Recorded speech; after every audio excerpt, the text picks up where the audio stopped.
Yeah. What? Yeah.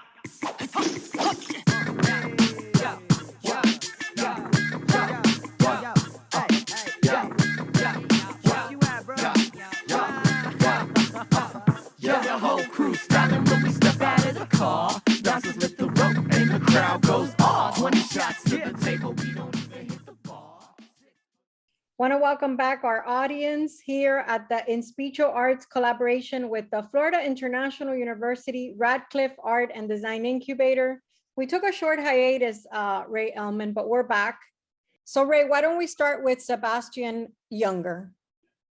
Okay, well, Sebastian is fascinating, and I've actually been in proximity to him for probably a long time because his family and I had homes in town of Truro on the northern tip of Cape Cod, and he and I actually surfed the same waters.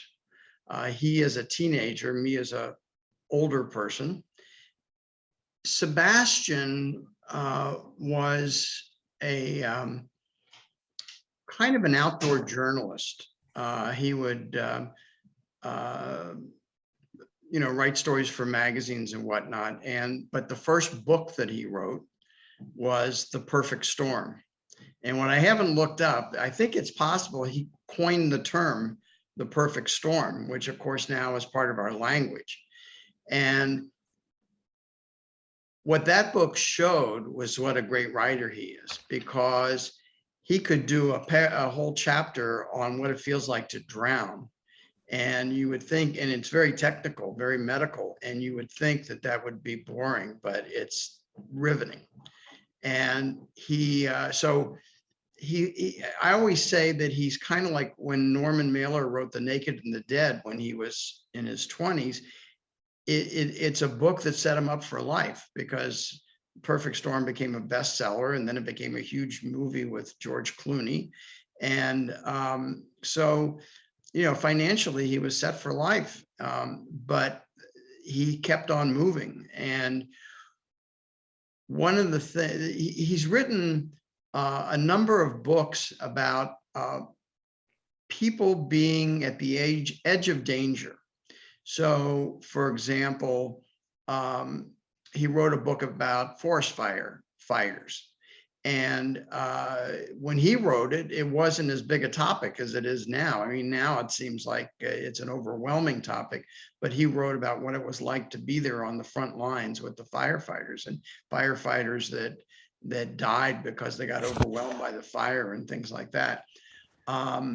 He also, and part of my video interview with him, I asked him the question, are you attracted to danger and violence? Because most of his books skirt with that. And he explained that he studied anthropology in college and was very well aware of the 200,000-year history of man's violence, but how man uniquely will face death to help somebody else survive. And so he was attracted to the nobility of character that comes out in the course of violence.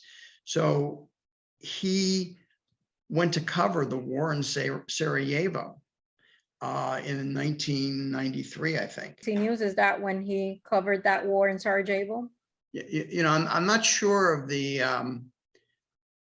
the who he was working for at the time, but he's been in many, many wars now. And another question I asked him was he trained for combat? And he kind of laughed, and he said it's not that difficult. When people duck, you duck.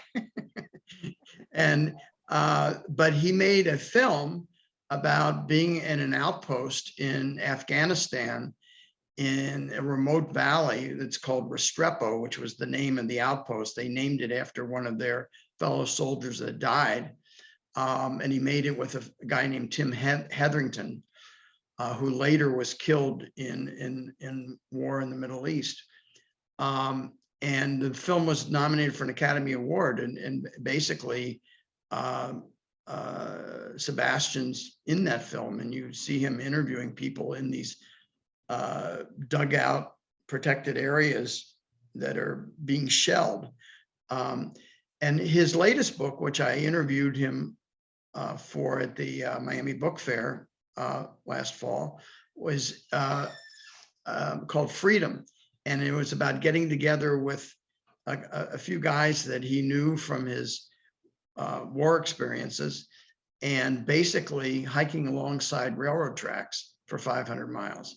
And sometimes being in places that they weren't allowed to be in, no trespassing, and camping out and just staying out there from, I think they went from Maryland to Pittsburgh. And so again, he's out there, but one of the latest things that happened, he's in really good shape. He's, when you see him with a bathing suit, he's buff, even though he's 58 now. And he works out and he runs, and and he said he was going for a walk behind his house in Truro, where we live in the woods, and he doubled over in pain because there was an aneurysm in the pancreatic artery, his pancreatic artery. And if he'd been alone, fortunately he was with his wife, if he'd been alone, it would have killed him. And he talks about the whole experience of going from being in Truro, which has 3,000 people and very limited medical facilities, to getting to Cape Cod Hospital, which is in Hyannis, 60 miles away, and how long that took. And he was at death's door, and he had a vision in a bright light of his deceased father coming to him and waving to him to follow him into the gates. And he said, and he kind of said, "No, I'm not ready," and woke up from a coma. And now he's writing about a book about near-death experiences. And so if I could just interject, Ray, I always like to ask questions. So I was going to ask you what makes, and I ask this of all the Inspicio interviews, what makes him special as a storyteller? But we have a fascinating experience right now that he just had, right? He's writing a book about it. Do we know what the name of that book is? I don't think so. I asked him how the book's coming along. He said, well, there's a lot of research to do. But he tends to name his books, with just very short titles. So like Fire or Freedom or Dates. Very, very brief titles. So It's interesting that something like this happens to somebody who's been writing for a series of books about danger and this near experience that takes place when you're in these extreme dangers, yet it happens to him in real life.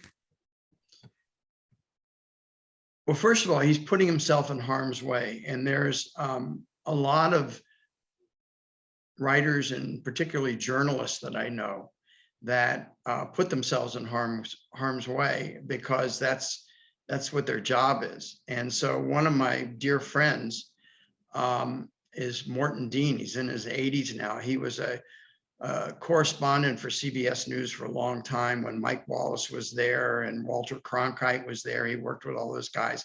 He was also an anchor at CBS and at ABC on weekends. And he was in the Vietnam War and covering that and in harm's way.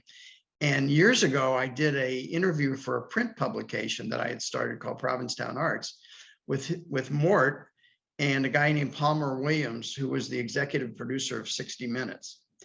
And all of a sudden, these two old guys are talking about wanting to go back to the, what was it? The Golden Triangle drug trade place in the middle of Asia, because there was a great story there they wanted to cover. And they talk about, the journalists talk about getting your bona fides or bona fides, sometimes they'll call it. And, the idea being that you have to prove yourself to be taken seriously as a journalist. So what can we expect to see next from him besides this book that he's still doing research on about this? I guess it's a near-death experience, right? Yeah, I think this one's going to take him for a while because he's got to, it's not just about his experience. He's going to collect stories from other people. So I actually, there's an interview on the Inspicio website with a concentration camp survivor named Samuel Martyr. And he became a world-class violinist and played all over the world and worked with Leopold Stokowski and Leonard Bernstein and people like that. But he was a child prodigy violinist when he was 6 years old. And then all of a sudden went to a concentration camp. They took his violin away and he was there with his father. And his father died lying next to him in the barracks. And he had this similar kind of experience to Sebastian, where he in a white light, he saw his father telling him to follow him. And he's still a young man. And he didn't do it. And he said, and his father was smiling at him, and he said, "My father never smiles." And so I think that's a common experience that a lot of people have had, and Sebastian will do a great job exploring it, I'm sure.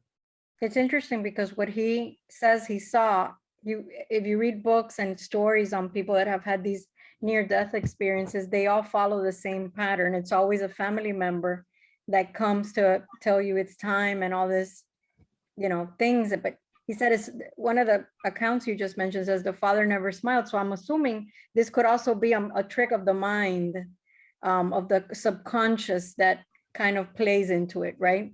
Yeah, well, that sounds right. It's somebody welcoming you to another world. Right. And maybe that's why people so fervently believe in heaven, because so many people have had those experiences. Thank you once again, Ray Allman. And this is on the Inspicio Arts website, right? Inspicio.fiu.edu. That's right. Thank you, Ray. Thank you, Maggie. See you next time.